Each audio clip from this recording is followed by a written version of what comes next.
Hello, everybody. My name is Carmen, and I dive headfirst in my first live bread making. So we start with the end. This is how it will look. This is famous Transylvanian potato bread that you cannot find in the United States. So just so you know, it seems complicated. It's pretty easy, and if you use your common sense without any list of ingredients, you can make it. Now, beforehand, because it should be with cold and dried potatoes, the best thing is to boil the potatoes, 4 or 5, a night before. Peel them, mash the potatoes, and then put it in the fridge. This will help the process. Because if they are very wet, you cannot work with them. If they are hot, you cannot work with them. So um, this is how it has to be done. So first thing first, I think it's very important to start with um, a mixture because it's a special bread and you cannot incorporate the yeast and the potato and the flour in the same time. You're gonna put in a bowl cup of flour. For this amount of flour, a whole spoon, tablespoon, and a little bit of yeast, and a cup and a half of lukewarm water. Stir it well, and that will be like your starter. So all you have to do is mix all these ingredients together and put it in a warm place. The warmest place in my house is the microwave. So you cover it with a towel, or you uh, put a plastic wrap around it and you put it in the microwave and let it sit for around 30 minutes. Um, if the yeast is older, even if it's instant and it stayed in the house for longer, you better put a little bit more or buy another one. Of course, there are those wonderful bread recipes that use a starter, and I did that for a while too. The problem was that we're not baking bread every day, so if you don't use it, you have to store it in the fridge. So to prevent the yeast to go wrong, the starter. So I kind of gave up on that. Anybody can do that, can have a starter and grow it, so it will be used for the sourdough breads.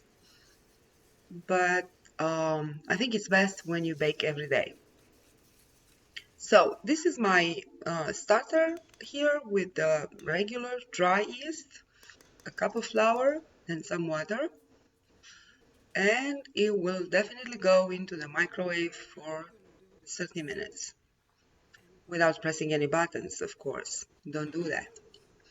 What you see on the table, my cutting board, it helps resolve the problem of the granite countertops. They are very cold and not good, especially when you do all kind of doughs. So I'd rather work on something that's warmer, like wood. I had my first terrible experience with the countertops when I was trying to do a very wonderful Medovic cake that was supposed to be worked at the room temperature, body temperature, but not on the countertop. So there was a mess, and that will be in another video. Okay, so assuming that our 30 minutes are gone, we're gonna start preparing the mixer, um, which is in like the corner of the image here. I don't, again, being my first video, I have to figure out how to set up the camera. So we're bringing back the starter, and we start adding the ingredients. Bring the mixer closer and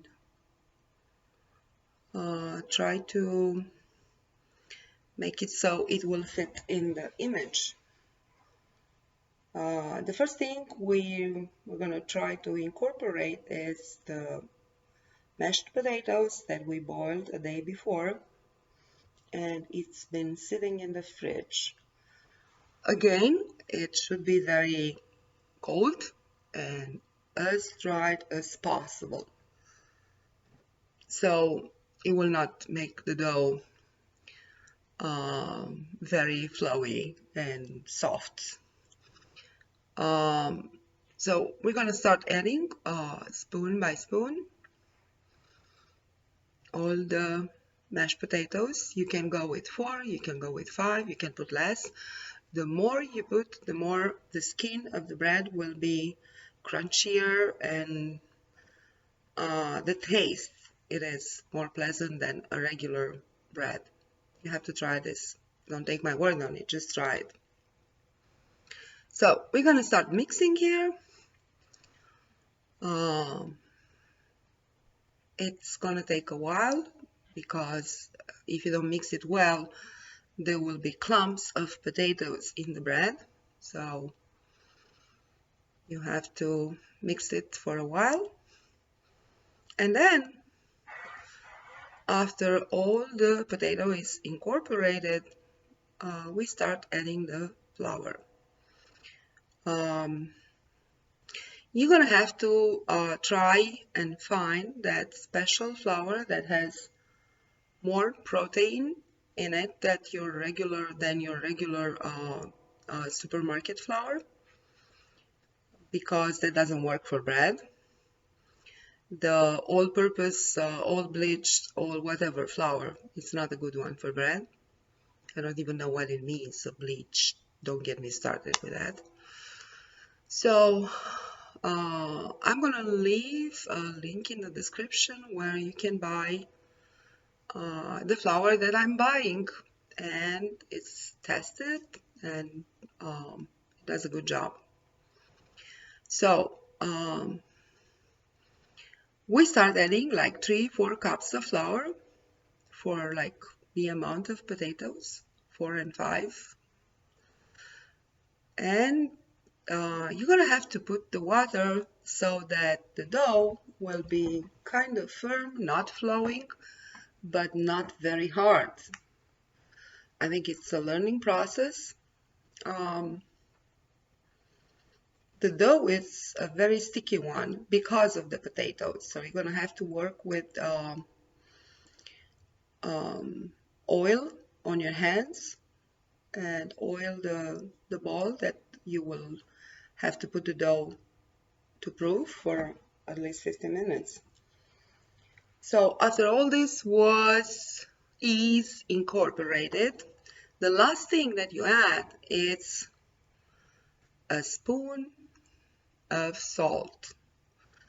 A spoon, a tablespoon, and a little bit. Maybe for those people that rather cut the salt because of cardiac problems, you can put less. But for me, the taste and the main ingredient in the bread is the salt. So why do we add the salt in the last stage? Is because it's kind of prevent those elastic fibers that develop the gluten in the bread which everybody says it's bad for you. Uh, Not really. So it kind of prevents uh, the links to form. So we add the salt as the last ingredient, and then we're gonna have to uh, stir it for another, mix it for another 10 minutes. And if it seems too soft and too flowy, your dough, you can add a little bit more flour. If not, you're gonna go ahead and take it out with, again, you will prepare a bowl with oil your hands, and this is how you can take it out of the bowl and work it a little bit. The way you work the dough before proofing is just keep packing it, like folding it and turn it like 180 degrees and fold it again till it looks like shiny, beautiful uh, ball. So it might seem complicated when you look at this, but all it takes is to start somewhere. Maybe your first bread will not be your best bread, but it's a learning curve, like everything else in life. So when I came here in the United States, I was shocked to see that there is no real bread that you can buy or eat, uh, at least something similar to what I've been used to. So, being a restaurant owner for 3 years, I decided to do my own bread, which was um, cherished by my customers. They were always asking for my special potato bread. Even though when I started doing it the first time, um, I did it because I missed the taste of my childhood, the wonderful potato bread that you can buy pretty much everywhere in Romania. So, um, here we are. We'll prepare the proofing bowl. Some people have those special baskets for the bread. It's not necessary. Again, if you want to cook something, you don't have to buy $500 worth of all kind of tools and gadgets so you will make a bread. You're going to use what you have around, what you have in your house at hand, and that will work. As long as you have an oven, you can do it even without a mixer. So we're going to put some oil because it's easier to this type of very sticky dough because of the potatoes. It's easier to work it with the oil. Not to mention that playing with flour, it's always a mess in the kitchen. So we're going to oil a bowl. We're going to oil our hands and take out the dough. It's kind of, no matter what kind of mixer you have, it always spreads around the wall more than in the center. So you're gonna have to kind of clean it nicely and shape it in a kind of round shape before taking it out. But to each their own, no matter how you do it, I'm sure you're gonna enjoy my beautiful potato bread. Amazing, amazing taste. So what you really need, it's a very nice and smart knife for cutting bread, because you'll see in the end it's so elastic and crunchy that a regular knife will just gonna press it, push it in a very bad way. So you need a special knife for bread. Okay, so we're about to put another cup of flour because it seems that it's too flowy. It doesn't have the consistency needed, and again, you're gonna have to determine that yourself. I am not saying that I cannot. Of course I can write all the ingredients on a list measured by grams, but sometimes depends on the water, the flour, the yeast. There are so many variables that you have to consider before writing it down, like 200 grams of flour, 100 grams of, no, this is my experience with all the amazing recipes that I found all over the internet. Without calling names, I tried them, and none of them worked the way they wrote the ingredients. So we're gonna go here simple as cups of flours, 1 spoon and some yeast, 1 spoon and some more salt, and as much as water as you feel like it makes a kind of consistent dough, but not flowy. It shouldn't flow. So you can see it's kind of staying together, in the same time sticky, and you cannot work it. I couldn't work that without oil. Not in a million years.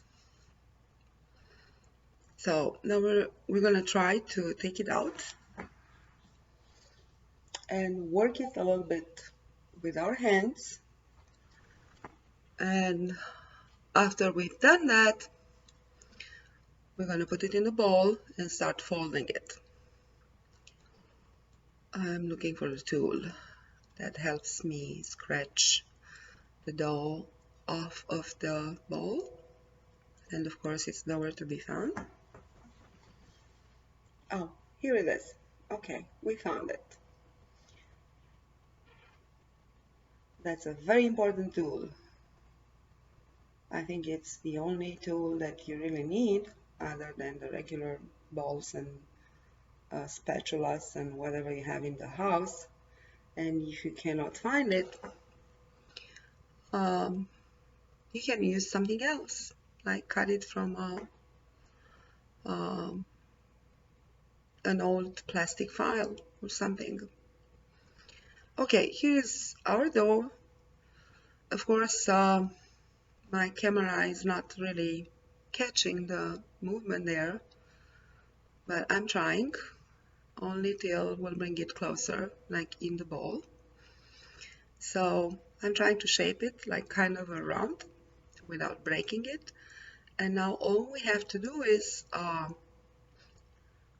fold it like this, fold it a few times, like 10, 20 times, as much as you feel like. And in the end, just give it a round shape and set it to proof for 50 minutes. After 50 minutes, you're gonna take it out. This can be baked in a Dutch oven, like 3/4 of it, and there is a little bit more left for like a baguette or just loaf of bread in a regular aluminum tray. The best result is with the Dutch oven because it makes the skin really crunchy. So what are we looking at? And here Most we parts are go. rare, accidental This most here with cases. salt. Hear this. That's it.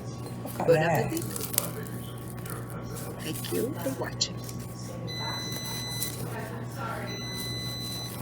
You want to try the other one too?